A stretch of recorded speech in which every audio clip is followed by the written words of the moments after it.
आपका अपने इस ऑनलाइन वीडियो लेक्चर सीरीज के प्लेटफॉर्म पे। जैसा कि आप सभी को पता है कि आपको आपके जो कोर सब्जेक्ट हैं उनके ऑनलाइन वीडियो लेक्चर्स प्रोवाइड किए जा रहे हैं। इसी कड़ी में आपका जो कोर सब्जेक्ट है एनालॉग सर्किट, इसकी आज हम यूनिट नंबर 5 का पार्ट ए कवर करने जा रहे हैं। और है आपके एग्जाम के प्रोस्पेक्टिव और पॉइंट ऑफ व्यू से कुछ लिमिट और सर्टेड टॉपिक यहाँ अवेलेबल हैं। उन टॉपिक को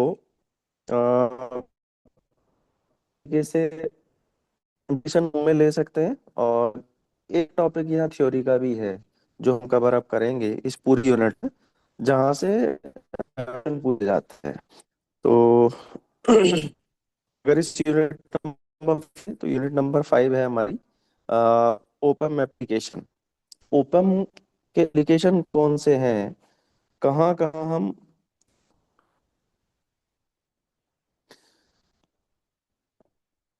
इसी के ऊपर आज के लेक्चर में हम चर्चा करेंगे।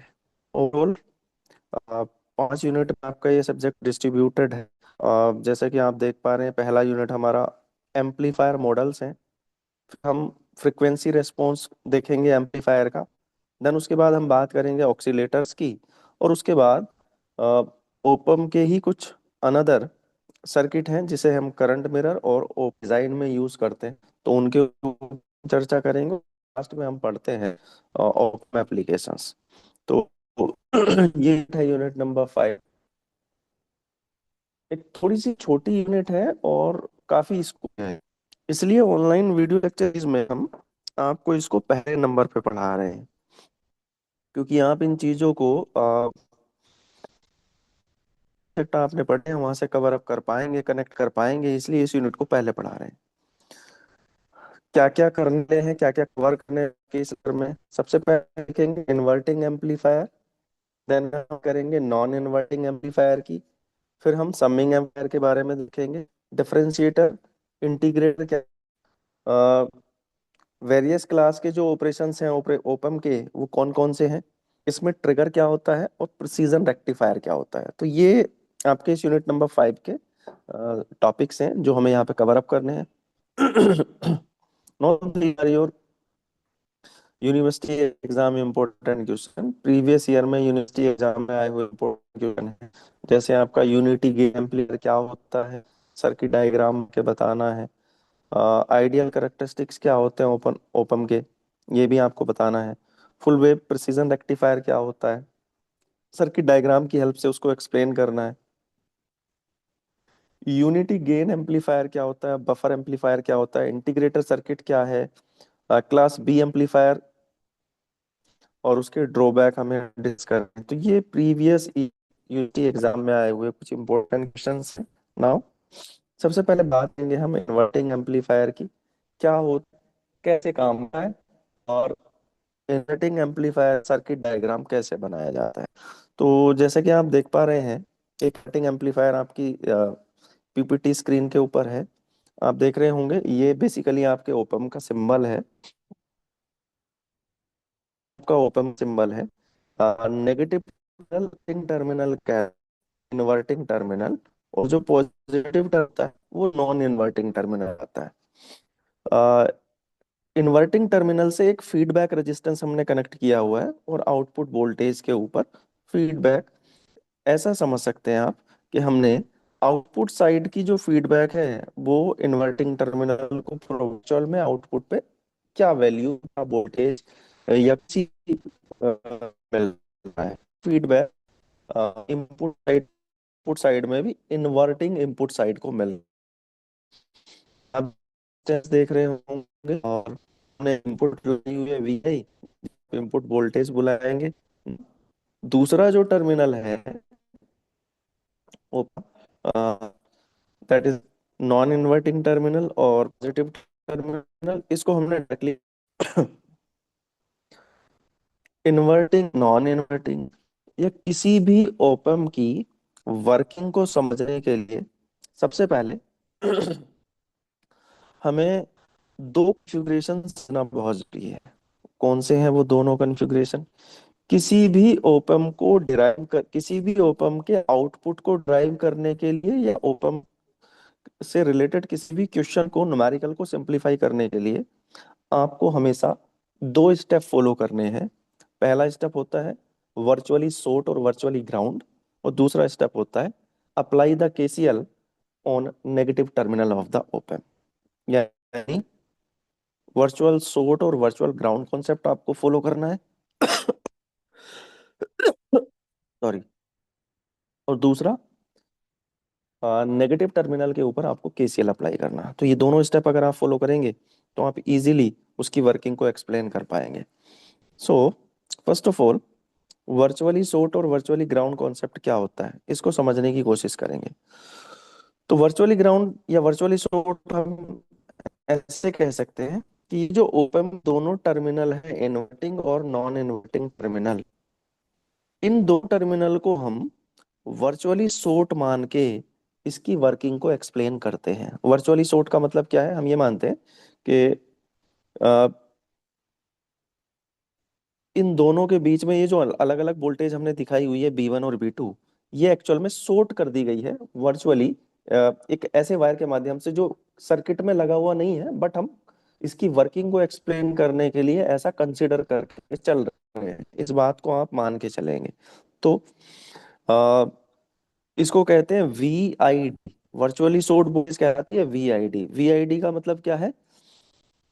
VID आपकी इनपुट डिफरेंशियल वोल्टेज कहलाती है। इनपुट I का मतलब है इनपुट, D का मतलब है डिफरेंशियल और B का मतलब होता है वोल्टेज। तो इनपुट डिफरेंशियल वोल्टेज आपकी कहलाती है, और इसका जो मान होता है हमेशा पॉजिटिव टर्मिनल की वोल्टेज माइनस नेगेटिव टर्मिनल की वोल्टेज का मतलब अगर कहीं दी हुई नहीं है तो आप अपने से एज्यूम कर लेंगे। सपोज करो यहाँ B1 B2 है, कई बार ये BA और B भी हो सकती है ना? कहीं लिखा हुआ है BA, कहीं लिख दिया गया है BB, या नोड पॉइंट दे दिए गए हैं, ये नोड A है ये नोड B है। तो आप उसकी वोल्टेज कंसिडर कर सकते हैं, मान सकते हैं कि इस पे वोल्टेज होगी BA, इस पे होगी BB। लेकिन एग्जैक्ट मान इनका आपको पता होना चाहिए। तो करना क्या है? अब इसको सिंप्लीफाई करने के लिए, जैसे अभी अभी मैंने आपको बताया कि VID यानी इनपुट डिफरेंशियल वोल्टेज जो है वो पॉजिटिव टर्मिनल की वोल्टेज माइनस नेगेटिव टर्मिनल की वोल्टेज के बराबर होती है। तो इसको लिखने का तरीका हुआ VID is equal to positive terminal की वोल्टेज है B1, नेगेटिव वोल्टेज है B2, वैल्यू होगी का minus B2। Now virtually short क्या कहता है? वर्चुअली शॉर्ट ये कहता है कॉन्सेप्ट कि जितनी भी वोल्टेज आपकी पॉजिटिव टर्मिनल पे है वो सारी की सारी वोल्टेज वर्चुअली शॉर्ट होने की वजह से नेगेटिव टर्मिनल ट्रांसफर हो जाती है। इसका मतलब ये हुआ कि अगर B1 का मान जीरो है तो B2 का मान क्या होगा? जीरो हो जाएगा। क्यों? Due to the concept of virtually ground. इसका मतलब B1 minus B2 that is equal to zero, और आप कह सकते हैं कि B1 बराबर B2। इसका मतलब जितना मान B1 का है सेम मान B2 का है। कौन से कॉन्सेप्ट की वजह से? Due to the virtual short concept. मुझे पता है कि जो हमारा B1 है, जो B1 है हमारा, वो जीरो है। क्यों है जीरो? आप देखेंगे इस पॉजिटिव टर्मिनल को हमने ग्राउंड किया हुआ है, तो ग्राउंड वोल्टेज कितनी है? जीरो होती है। अगर B1 जीरो है तो आप कह सकते हैं कि B1 के जीरो होने की वजह से B2 का मान भी क्या हो जाएगा? जीरो हो जाएगा। तो ये बात आपको समझ में आनी चाहिए कि ये वैल्यू कैसे लिखी गई है। भाई हमको पता है कि B1 का मान B2 के बराबर है। अगर B1 का मान जीरो है तो B2 का मान ऑलरेडी जीरो हो जाएगा। क्यों? क्योंकि दोनों आप बराबर है ना। अगर B1 जीरो तो B2 भी जीरो। तो ये हुआ किसकी वजह से है? Due to the virtual ground and virtual short की वजह से। वर्चुअल शॉर्ट क्या कहता है? जितनी भी पॉजिटिव टर्मिनल पे वोल्ट वो सारी की सारी नेगेटिव टर्मिनल पे पहुंच जाएगी। और वर्चुअल का मतलब क्या है? जैसे कि पता ही है आपको, कुछ सा भी ग्राउंड होगा उनका या तो नेगेटिव पॉजिटिव। तो ये वर्चुअली ग्राउंड और शॉर्ट का कौन। नाउ अब जैसे सर्किट को अगर आप देखेंगे तो इसकी ग्रेडियंट को समझने के लिए यहाँ पे एक रेजिस्टेंस लगा हुआ है R1, हम देखते हैं रेजिस्टेंस R1 के रेस्ट में जो करंट बह रही है वो I1। ये आपका फीडबैक रेजिस्टेंस है R। इसके रेस्ट में जो करंट बह रही है वो क्या है? ठीक है। पॉइंट पे ये जो नोड पॉइंट है,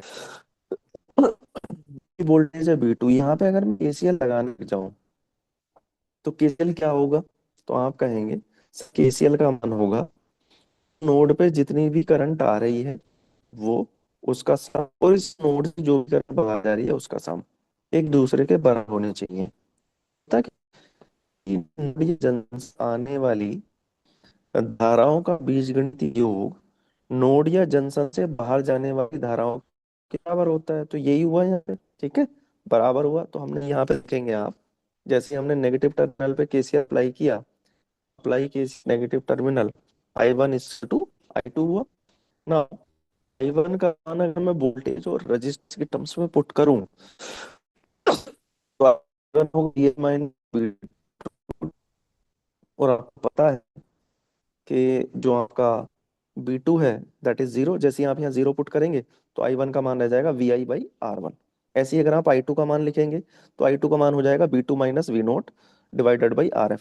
आपको पता है V2 का मान कितना है? जीरो। तो यहाँ से रह जाएगा माइनस के V आउट ओवर RF। ठीक है। अब ये जो मान है आपके I1 और I2 के, जो यहाँ से सिंप्लीफिकेशन के बाद निकल के आए हैं, आप इन मानों को इक्वेशन नंबर फर्स्ट में पुट कर दीजिएगा।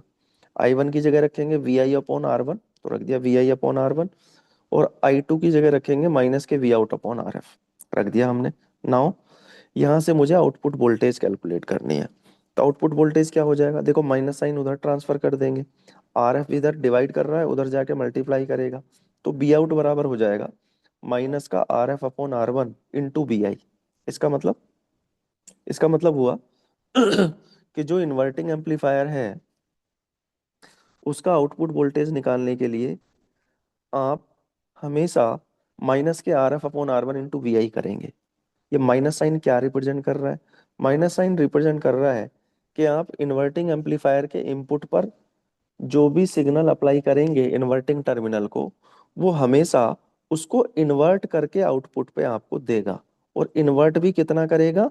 180 डिग्री का इन्वर्जन करेगा। इसका मतलब inverting amplifier applied input applied input signal में 180 डिग्री का फेज शिफ्ट प्रोवाइड करता है।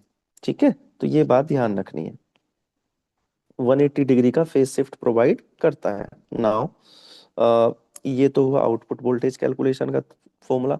अगर आपसे गेन पूछ लिया जाए तो गेन क्या होता है? Output voltage upon input voltage. किसी भी ऑप एम्प का गेन क्या कहलाता है? आउटपुट वोल्टेज और इनपुट वोल्टेज का जो रेशियो है वो गेन कहलाता है। तो यहीं से अगर मैं इस इनपुट वोल्टेज को इधर ट्रांसफर कर दूं तो देखिए, इसको मैंने इसके अपॉन में लेके चला गया तो ये वैल्यू हो गया V out over VI, and that is equal to क्या बचा? माइनस के RF/R1। ये क्या कहलाता है?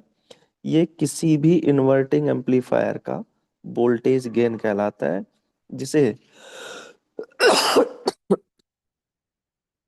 कैपिटल AB से रिप्रेजेंट किया जाता है। तो capital AB that is equal to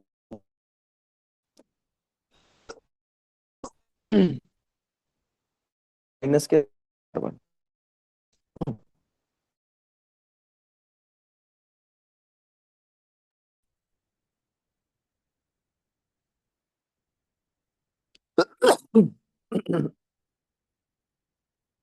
now अब बात करेंगे नॉन इन्वर्टिंग एम्पलीफायर की। तो नॉन इन्वर्टिंग एम्पलीफायर में क्या होगा? जैसे कि आपने देखा, इन्वर्टिंग एम्पलीफायर में हमने जो इनपुट लगाया था वो इन्वर्टिंग टर्मिनल यानी कि नेगेटिव टर्मिनल पे लगाया था।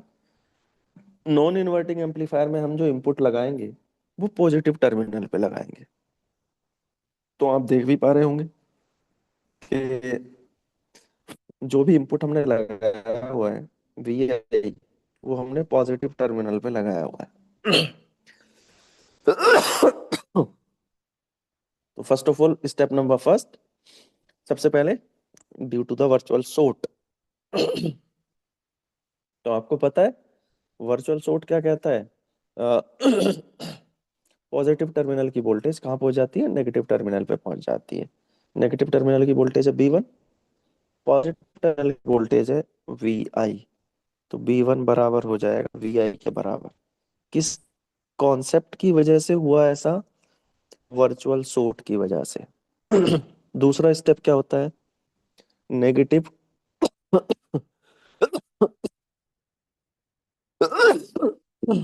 ओपम के नेगेटिव टर्मिनल पे केसीएल अप्लाई करेंगे। तो जैसे ही आप केसीएल अप्लाई करेंगे, I1 that is equal to I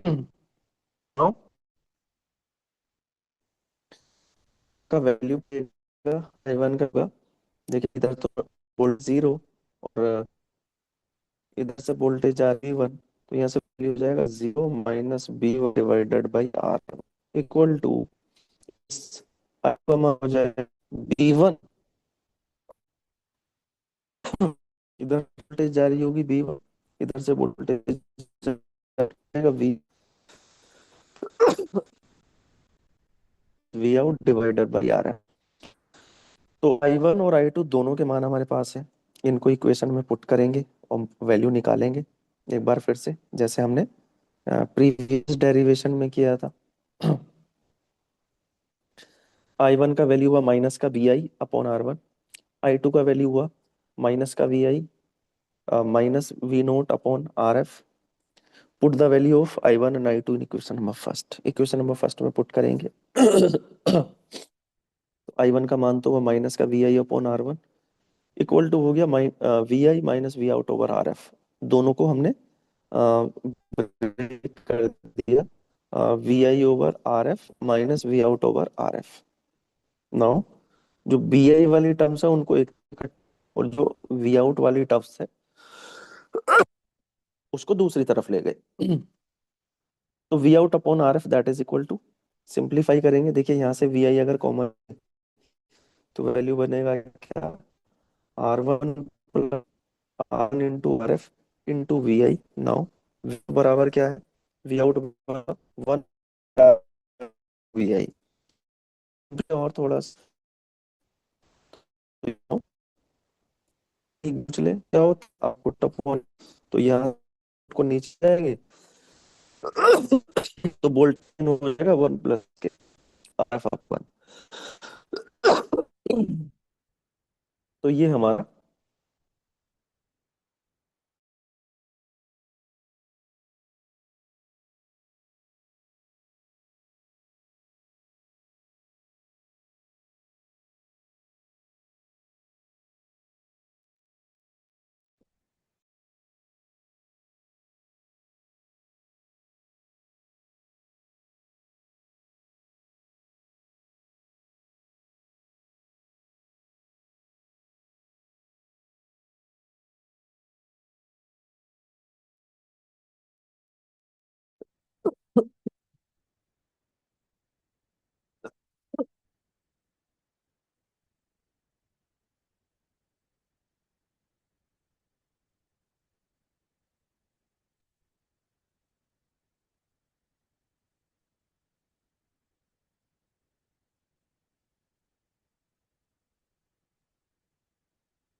so output end voltage gain हमने कैलकुलेट कर लिया है इन्वर्टिंग एम्पलीफायर का। नाउ हम बात करें amplifier और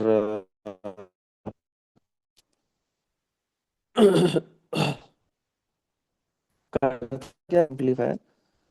तो एक छोटा भी आप ऐसे देख सकते हैं कि अगर आपने ओप एम्प के किसी भी एक टर्मिनल पे, चाहे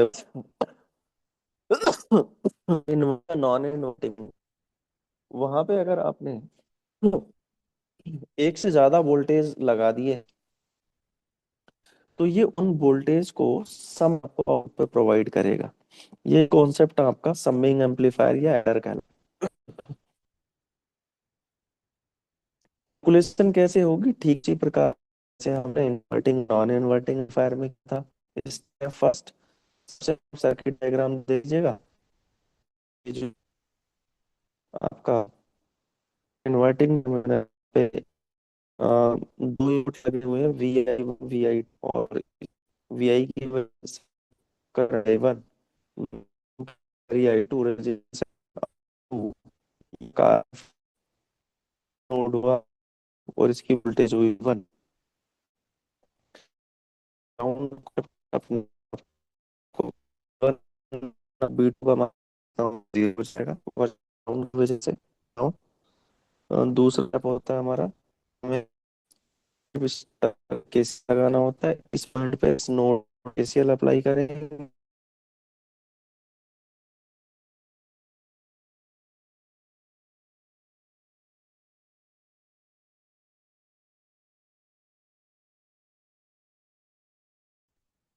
तो कनेक्ट हुए हैं, नेटवर्क की वजह से, नेटवर्क की प्रॉब्लम है। मैं दोबारा ज्वाइन कर रहा हूँ आपको।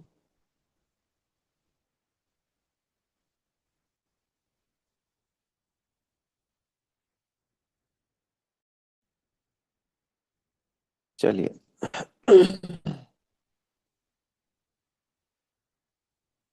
हम बात कर रहे थे समिंग एम्पलीफायर की, और समिंग एम्पलीफायर भी दूसरे स्टेप पे हम पहुंच गए थे। तो दूसरे स्टेप पे हम केसीएल अप्लाई करेंगे और इनकमिंग करंट की I1 और I2 और आउटगोइंग करंट है I3। तो दोनों का सम बराबर I3 के। Now I1 plus I2 that is equal to I3। Now I1 और I2 के मान आप वोल्टेज और रेजिस्टेंस के टर्म्स में पुट करेंगे। तो I1 क्या हो जाएगा, VI1, देखिए इधर से वोल्टेज आ रही है VI1 I1 के लिए, और इधर से वोल्टेज आ रही है B2। तो B2 अब ये भी देखा हमने वर्चुअल ग्राउंड की वजह से, तो वैल्यू क्या बचेगा अपॉन R1। V2 होती है वैल्यू VI1 का VI1 अपॉन R1। ऐसी करंट का मान लिखा VI2 minus two divided by R2।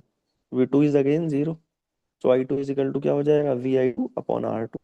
No I3, I3 की बात करें तो देखिए इधर से वोल्टेज जा रही है B2, इधर इस रेजिस्टेंस RF के लास्ट पॉइंट पे वोल्टेज पहुंच रही है V आउट। तो वैल्यू जाएगी I3 की V2 minus V naught upon RF। आपको पता है B2 का मान जीरो है, तो I3 बराबर हो जाएगा माइनस के V naught upon RF। Now ये सारे मान I1 I2 I3 के उठा के इक्वेशन नंबर सेकंड में पुट कर दीजिएगा। जैसे करेंगे तो यहाँ से आना आएगा I2 upon R2 that is equal to minus के V आउट अपॉन RF।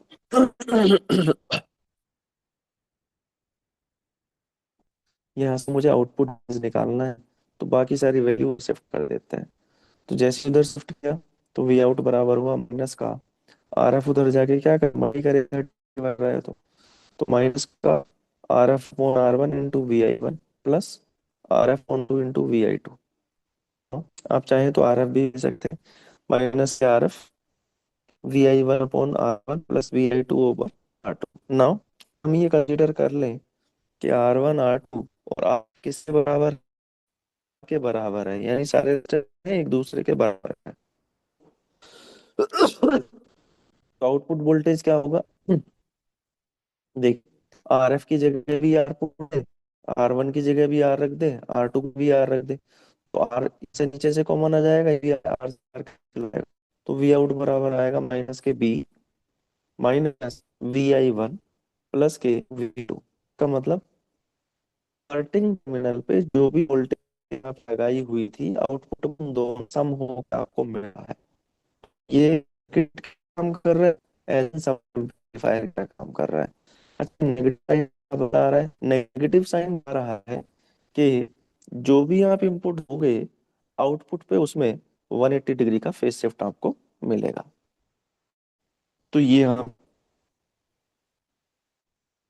समझ हुआ।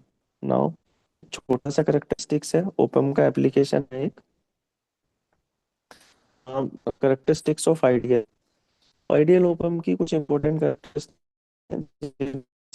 वोल्टेज गेन इनफाइनाइट, CMR, जिसे कहते हैं कॉमन मोड रिजेक्शन रेशियो, इसका मान भी इनफाइनाइट होता है। स्लू रेट, इनपुट वोल्टेज टाइम के रेस्पेक्ट में कितनी जल्दी वैल्यू दिख रही है उसे स्लू रेट बुलाते हैं।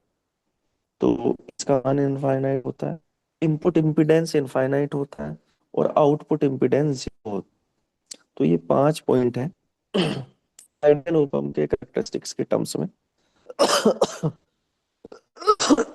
होते तो और भी हैं, बट जब भी शॉर्ट नोट या आपसे पूछेगा कैरेक्टरिस्टिक्स, इन पांचों को आपको ध्यान रखना है।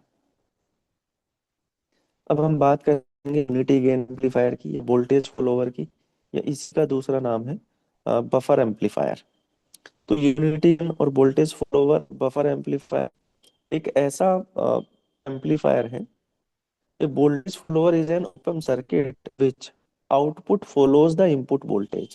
जहां आउटपुट यानी एक ऐसा एम्पलीफायर जिसमें आउटपुट इनपुट वोल्टेज को फॉलो करे, उसे यूनिटी गेन एम्पलीफायर या वोल्ट फॉलोवर बुलाते हैं। इस क्या हुआ,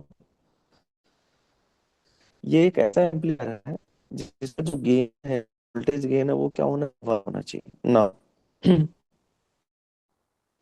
अगर मैं आपको पीछे रिकॉल पे जाऊं तो आपको पता है गेन है, फॉर्म क्या है, उसका formula A B that equal to 1 + के आर अपॉन R1। इसका मतलब अगर B का मान और मैं वैल्यू कैलकुलेट करना चाहूँ तो क्या हो जाएगा, ए बी 1 और 1 + R1। नाउ हमने कंसीडर कर लिया फीडबैक रेजिस्टेंस हमारा क्या है, जीरो। जैसे ही हम ये कंसीडर करेंगे कि फीडबैक रेजिस्टेंस जीरो यानी आर एफ का मान जीरो, जीरो में हो R F is short circuit. Zero किस केस में होगा, जब आर एफ हमारा शॉर्ट सर्किट हो जाएगा। ठीक है, तो क्या होगी, A B is equal to 1 + 0.R1, और इस केस में ए बी आपका क्या हो जाएगा, 1 हो जाएगा। इसका मतलब जितनी भी इनपुट वो सारी की सारी आपकी ये कैसे आता है,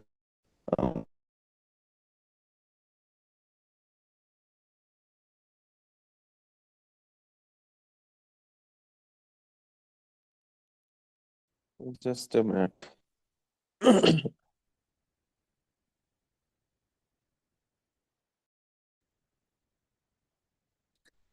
सो यू नो वेरी, जो हमारा वोल्टेज गेन होता है उसका फॉर्म होता है,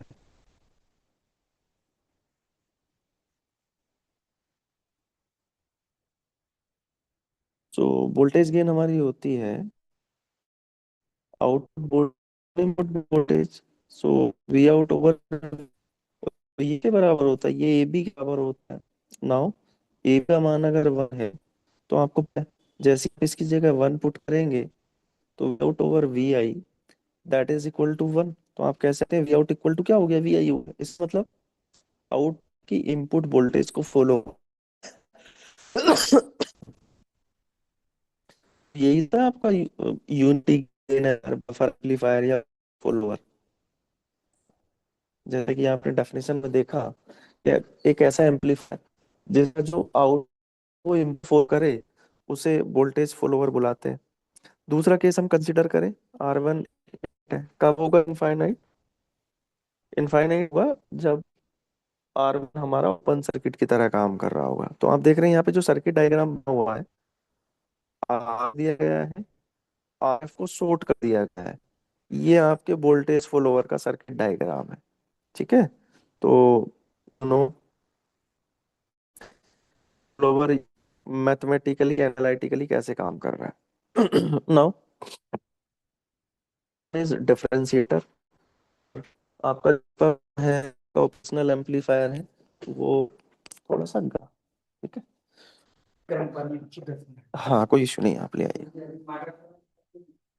सो इनपुट पे आप कोई भी वैल्यू देंगे तो ये उसको डिफरेंशिएट करके आपको आउटपुट पे देगा।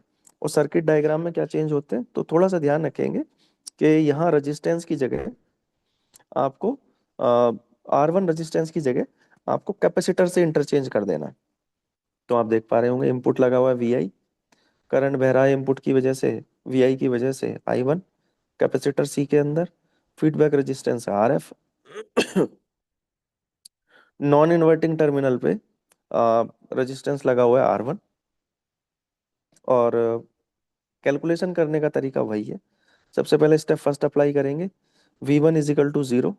क्यों जीरो हुआ है अब आप समझ गए होंगे, क्योंकि आपका पॉजिटिव टर्मिनल ग्राउंड है, और जितनी वोल्टेज है पॉजिटिव टर्मिनल पे ग्राउंड होने की वजह से जीरो है, तो वो सारी ट्रांसफर हो गई है नेगेटिव टर्मिनल पे, इसलिए B1 का मान क्या हो गया, 0 हो गया। देन नेगेटिव टर्मिनल पे KCL अप्लाई करेंगे। तो KCL अप्लाई करते हैं साहब। लेकिन जैसे ही आप नेगेटिव टर्मिनल पे KCL अप्लाई करेंगे, तो ये आपका नोड जहां आप KCL अप्लाई, करंट आ रही है इधर से और जा रही है KCL क्या हो जाएगा, I1 = I2। इक्वेशन फर्स्ट हुआ। अब देखिएगा, टेंस के रेस्पेक्ट में करंट फाइंड आउट करना आसान है। क्यों? Initial point voltage minus final point voltage और डिवाइडेड बाय रेजिस्टेंस, आसानी से होता है ओम के नियम से, है ना। बट अगर मैं बात करूं कैपेसिटर के रेस्पेक्ट में कैसे निकालेंगे, तो कैपेसिटर के रेस्पेक्ट में जो I बराबर होता है dQ/dt, पता है I, आप इसको ध्यान रखेंगे, I बराबर होता है dQ/dt। ठीक है। और आप ये भी कि Q बराबर इंटू बी, Q बराबर क्या होता है, C/B। तो आप रखेंगे, तो इस ये क्या है, Q बराबर C भी रख दिया। तो जैसे ही मैं भी रखूंगा, C तो कांस्टेंट है, तो C को उठा के बाहर रख लिया, और B वैसे ही है, तो D/dt देख रहे होंगे यहाँ पे, इसको डायरेक्टली हमने लिखा हुआ है I1 that is equal to C D/dt। No what is B, V है आपका पोटेंशियल डिफरेंस, इनिशियल पॉइंट की वोल्टेज माइनस फाइनल वोल्टेज। तो इनिशियल पॉइंट की वोल्टेज क्या है, VI, फाइनल पॉइंट की वोल्टेज क्या है, V1। तो C dV - 1/dt। नाउ आपको पता है V1 का मान तो 0 है, तो जैसे ही हमने यहाँ पे 0 पुट किया, वैल्यू रह गया T/I/dt। नाउ सिंपली आप मान निकालेंगे किसका, I2 का। I2 का मान क्या हो जाएगा, V1, I2 का मान क्या हो जाएगा, मान हो जाएगा, इधर से गया V1 और इधर से गया वी आउट, तो B1 माइनस वी आउट और डिवाइडेड बाई रेजिस्टेंस RF। तो B1 minus V out divided by RF। B1 का मान क्या है, 0 पुट किया यहाँ पे, तो वैल्यू आ गया माइनस का V out upon RF। Now दोनों के मान मेरे पास है, I2 का एक नंबर दीजिएगा।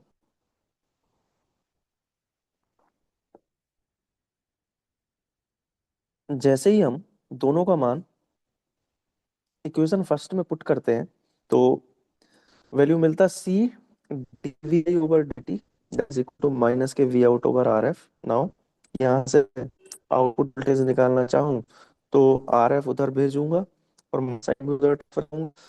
ये डिवाइड कर रहा है, उधर जाके मल्टीप्लाई करेगा, तो वी आउट बराबर हो जाएगा माइनस के dVI/dt। इसका मतलब आप देखिएगा, इन्वर्टिंग टर्मिनल पे आपने वोल्टेज लगाया था इतना,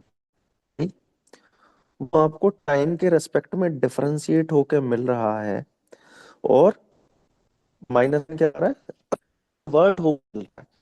तो कि नेगेटिव टर्मिनल पे इनपुट दिया है, तो इन्वर्ट तो हो ही रहा है, साथ में डिफरेंशिएट होके मिल रहा है। तो ये जो ऑपरेशनल एम्पलीफायर है आपका, ये डिफरेंशिएट इनपुट को आउटपुट में आपको डिफरेंशिएटर बना रहे हैं।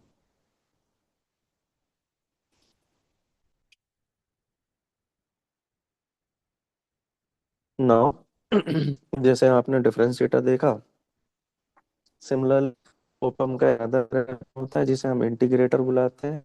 अंतर क्या है, अंतर इतना है कि कैपेसिटर हमने रेजिस्टेंस R1 की जगह कनेक्ट किया था, कैपेसिटर को इस बार हम फीडबैक रजिस्टर के स्थान पे प्लेस करेंगे। सेम चीज है इस बार। तो सिमिलर कैलकुलेशन करेंगे इस फर्स्ट, V1 का मान 0 due to the vertical. KCL apply करेंगे नेगेटिव टर्मिनल पे, तो I1 बराबर हो जाएगा I2 के। I1 का मान क्या है, B1 minus BI-B1 upon R1 बराबर हो जाएगा I2 का मान क्या होगा। देखिए कैपेसिटर है, रेजिस्टेंस के रिस्पेक्ट में करंट निकालना आसान होता है, कैपेसिटर के रेस्पेक्ट में डायरेक्टली ध्यान रखना पड़ता है कि कैपेसिटर के रेस्पेक्ट में जो करंट का मान होता है दैट इज dQ/dt। और फिर से क्या करेंगे, Q बराबर सी भी रखेंगे, सी कांस्टेंट है बाहर रखा, बी को हम फिर यहाँ पुट करेंगे, तो बी का मान होगा B1 minus V out upon dt। B1 का मान 0 है तो खाली क्या रह जाएगा, माइनस बाहर ले लेंगे तो माइनस के CF dV/dt हो जाएगा। ठीक है, तो ये मान मैंने आपको पहले ही बता दिया जो हम आगे कैलकुलेट करेंगे, देखिएगा। I1 का मान आया VI-B1 अपॉन R1। B1 यहाँ 0 रखेंगे तो VI/R1 हो जाएगा। I2 बराबर CF dV/dt, और V की जगह वैल्यू पुट किया, माइनस साइन बाहर ले लिया, देखिए यहाँ पे, तो I2 का मान हो जाएगा माइनस के CF dV/dt। ये दोनों वैल्यू हमने इक्वेशन पुट की, VI/R1 इक्वल टू माइनस के CF dV/dt। V note that is, मुझे तो आउटपुट मिला है ना, बाकी सब वैल्यू उधर ट्रांसफर। यहाँ CF क्या कर रहा है, मल्टीप्लाई कर रहा है, उधर जाके डिवाइड करेगा, तो माइनस भी उधर भेज दिया, माइनस के 1/CF, और R1 अपॉन में ऑलरेडी है ही, VI ऊपर है तो VI dt को तिरछी गुणा कर देंगे तो dt उधर जाके VI के साथ मल्टीप्लाई करेगा इधर। ठीक है, ये वैल्यू पहुंच जाएगी, माइनस भी हो जाएगा, क्या बचा, dV0 that is equal to -1/f in VI into dt। Now दोनों पक्षों का इंटीग्रेशन करेंगे, जैसे ही आप इंटीग्रेशन करेंगे तो आपको पता है डिफरेंशिएशन से आपका इंटीग्रेशन कैंसिल आउट हो जाता है।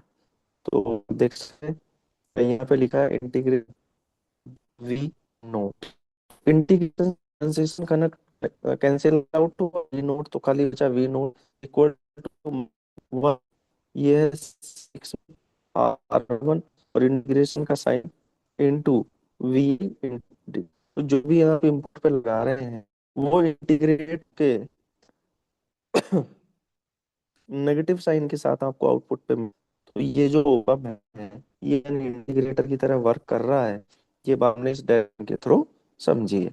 तो आपको ये बात समझ में आई होगी कि ओपम डिफरेंट सेवरल एक्शंस इस तरीके से काम कर रहा है, इसी का एनालिटिक एनालिसिस हम कर रहे हैं, वन बाय वन भी देखे, inverting amplifier, non inverting amplifier, summing amplifier, फिर हमने बफर यूनिटी या यूनिटी गेन एम्पलीफायर, या उसके बाद हमने डिफरेंशिएटर देखा, उसके बाद हमने इंटीग्रेटर देखा। तो ये सब एप्लीकेशन, ओपम के कुछ अदर एप्लीकेशन जैसे प्रोसीजर क्या होता है, सर्किट यूज प्रिसीजन का यूज करते हैं के लिए, उन्हें हम प्रिसीजन रेक्टिफायर लाते हैं। ठीक है, तो काम क्या करते हैं इसको, प्रिसीजन रेक्टिफायर, और इसे हाफ वेव रेक्टिफायर भी बोला।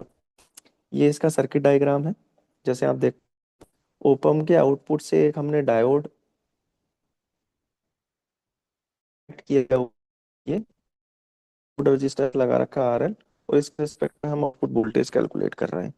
इस बार जो इनपुट है हम पॉजिटिव टर्मिनल पे अप्लाई किया हुआ है, ये इनपुट है, इस इनपुट आउटपुट मुझे प्लॉट करके बतानी है। तो सबसे पहले हम इस पॉजिटिव की बात करते हैं, पॉजिटिव हमको की हमने कौन टर्मिनल पे इनपुट लिया है, तो आपके पॉजिटिव टर्मिनल पे इनपुट आया हुआ है, तो पॉजिटिव टर्मिनल जब ये पॉजिटिव हाफ साइकिल जाएगी और ये आउटपुट प्रोवाइड करेगी, आउटपुट कैसा होगा देखिए, पॉजिटिव से एम्पलीफायर डायोड का पॉजिटिव, आउटपुट से पॉजिटिव टर्मिनल है, डायोड कैसे काम करेगा, फॉरवर्ड सिग्नल करेगा। ठीक है, फॉरवर्ड बायस का मतलब होता है शॉर्ट सर्किट। जितनी भी इनपुट आप दें की सारी की जाएगी रेजिस्टेंस के।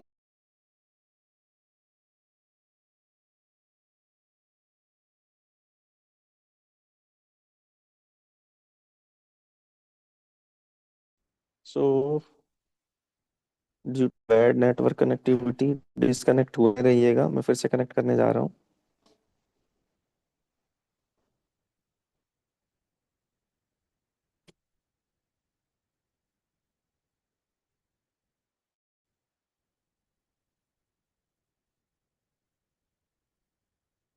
सो सारी की सारी जो भी इनपुट हमने लगाई है वो सब हमें आउटपुट पे पहुंचती हुई दिखाई देगी, यानी एज इट इज इस लोड रेजिस्टेंस के रिस्पेक्ट में हमें जो भी इनपुट हमने लगाया है वो आउटपुट पे दिखाई देगा। तो जो भी लगाया था वो सारा का सारा हमें आउटपुट पे दिख रहा है, ये हमारी आउटपुट वेवफॉर्म है।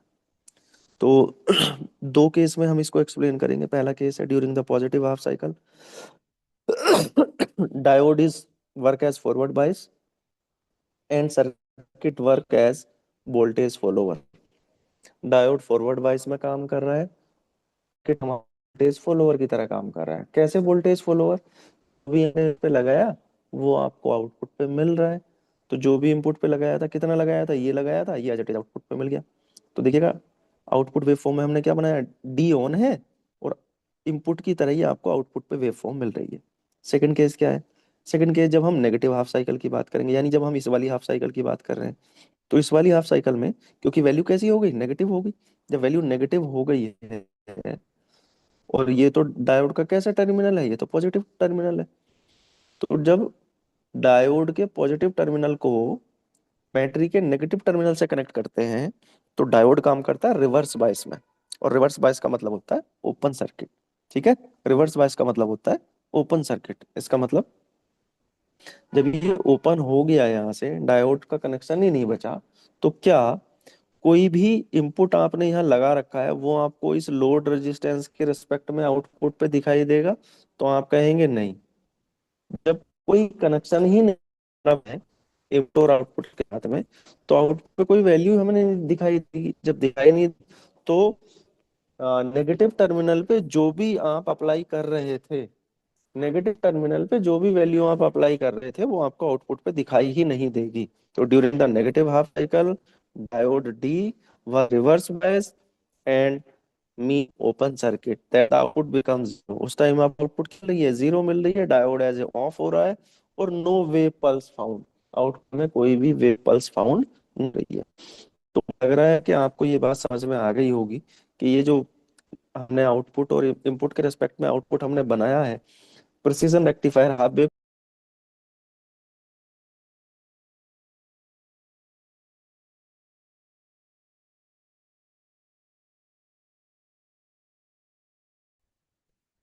एक बार फिर से डिस्कनेक्ट हुए हैं, बने रहिएगा।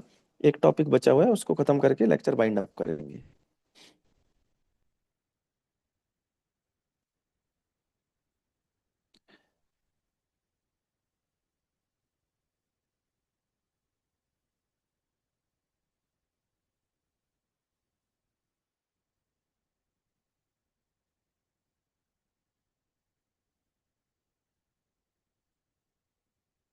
अब देखिएगा प्रिसीजन रेक्टिफायर हाफ वेव की टर्म्स में तो हमने देख लिया था। अ, अब हम देखेंगे फुल वेव की टर्म्स में। तो फुल वेव में क्या होगा कि यहाँ हमें दो डायोड यूज करने होंगे और दो ही ओपम हम यूज करेंगे, A1 और A2।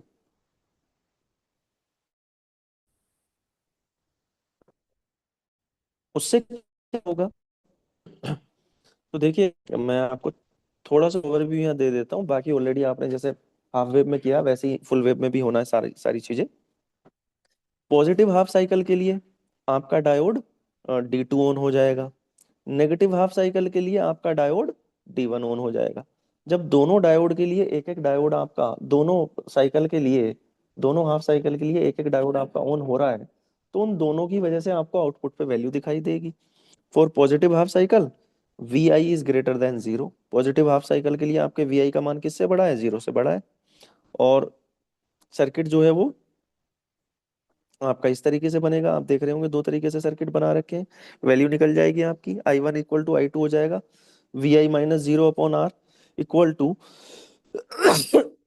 Zero minus V A upon R, R से आर कटा क्योंकि दोनों आर बराबर है। और आपको पता है वी ए किसके बराबर आ गया, V A one that is equal to minus के वी आई के बराबर आ गया। यही आपका इस आई थ्री जो रेजिस्टेंस है आपका, इसके इनपुट की तरह काम कर रहा है, यहाँ पे काम कर रहा है ये। नाउ या फिर अप्लाई करेंगे, जैसे कि सीएल अप्लाई करेंगे तो ये वैल्यू हो जाएगा I three equal to I four के बराबर हो जाएगा। B A one minus zero upon R equal to zero minus V out upon R. तो वी आउट बराबर क्या हो जाएगा यहाँ से, माइनस के वी ए वन। तो वी आउट किसके बराबर हो गया, माइनस के वी एन, यानी ए वन का जो भी आउटपुट वोल्टेज है वही आपको आउटपुट पे मिल रहा है। और इसका इसका आउटपुट क्या है, तो इसका आउटपुट है V out equal to V I के बराबर, क्योंकि वोल्टेज फॉलोअर की तरह काम कर रहा है ये डायोड आपका। डी वन क्या हो जाएगा, ऑन हो जाएगा।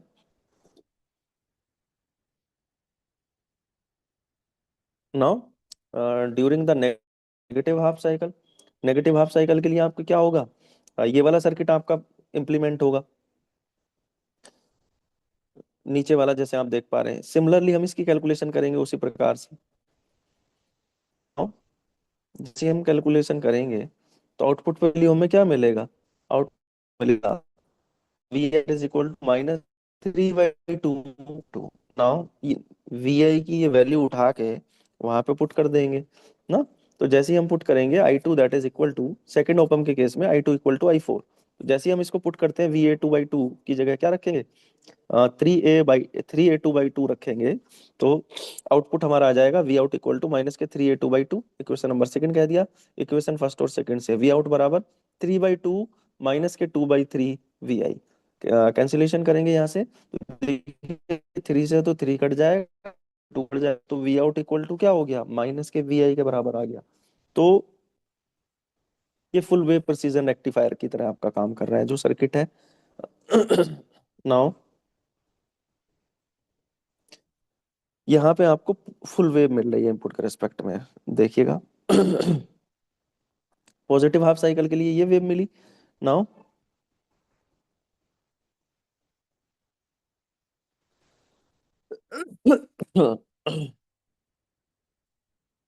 नेगेटिव हाफ साइकिल के लिए, ये जो आपका नेगेटिव हाफ साइकिल है उसके लिए ये वाली वेव मिली आपको, ठीक है। तो चाहे आपकी वेव फॉर्म पॉजिटिव हो चाहे नेगेटिव हाफ साइकिल हो, आपको आउटपुट पे हमेशा वैल्यू मिल रही है, तो इसलिए इसको कहते हैं फुल वेव रेक्टिफायर।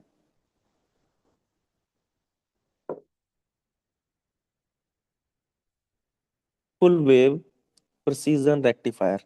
नाउ अगला सर्किट है हमारा स्मिथ ट्रिगर सर्किट। और स्मिथ ट्रिगर एक स्पेशल एप्लीकेशन है आपके ऑपरेशनल एम्पलीफायर का। अ, यहाँ पे क्या होगा, यहाँ पे जो आपका पॉजिटिव टर्मिनल है वो दो रेजिस्टेंस से वोल्टेज डिवाइडर सर्किट की तरह लगा हुआ होगा। और जैसे कि आप देख पा रहे हैं V out that is equal to R two upon R one plus R two into V sat, यानी saturated voltage. Voltage divider rule से ये हमने लिखा है यहाँ पे आउटपुट। और इसे कंपैरेटर सर्किट भी ऐसे ही अगर मैं हूँ तो I is equal to minus के R two upon R one R two two V set. ये लड़ाई करेंगे नोड के ऊपर, node B that is your node B, ये हमारा नोड, इसके ऊपर KCL अप्लाई करने वाली करंट आई वन, बाहर जाने वाली करंट है आई टू। ओपम की इंटरनल ब्रांच में कोई भी करंट सिंपलीफाई करें, so V out minus B B V ref upon R, B V वाली प्रैक्टिकली वाली एक तरह की तो वैल्यू हुआ V not on R one equal to V plus V upon R one. Now LCM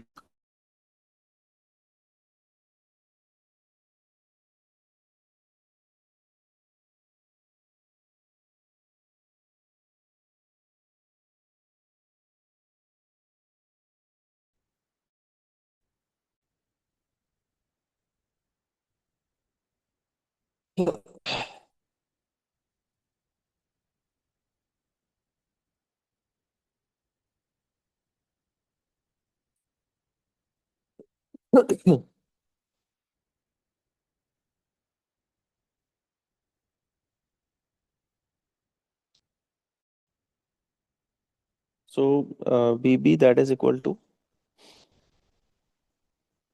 we out over V out over R1 plus R2 into R2, तो निकालने का। नाउ इनपुट हमें दिया है VLT और बी OT, इसके respect में output बनाना है। तो जब आउटपुट है तो आपका इनपुट VLT के आउटपुट मिला पॉजिटिव वी सेट, तो आप देख पा रहे होंगे उस टाइम हमको पॉजिटिव वी सेट मिल रहा है। जैसे डी से नीचे पहुंचता है तो ऊपर जाए तो वैल्यू हमारी डाउन आपसे काम कर रही है, वैल्यू मिल रहा है माइनस का 20 है। तो जैसे ही इससे ज्यादा वैल्यू तो -20 रहता है, तो पॉजिटिव रहता है, तो पॉजिटिव ही है। ये आपका वेवफॉर्म रिप्रेजेंट है कि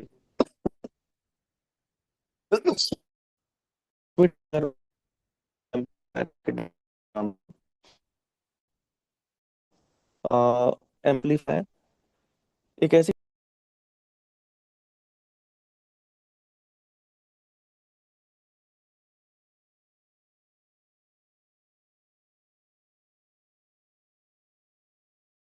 2 मिनट बने रहिएगा, हम खत्म करने जा रहे हैं लास्ट।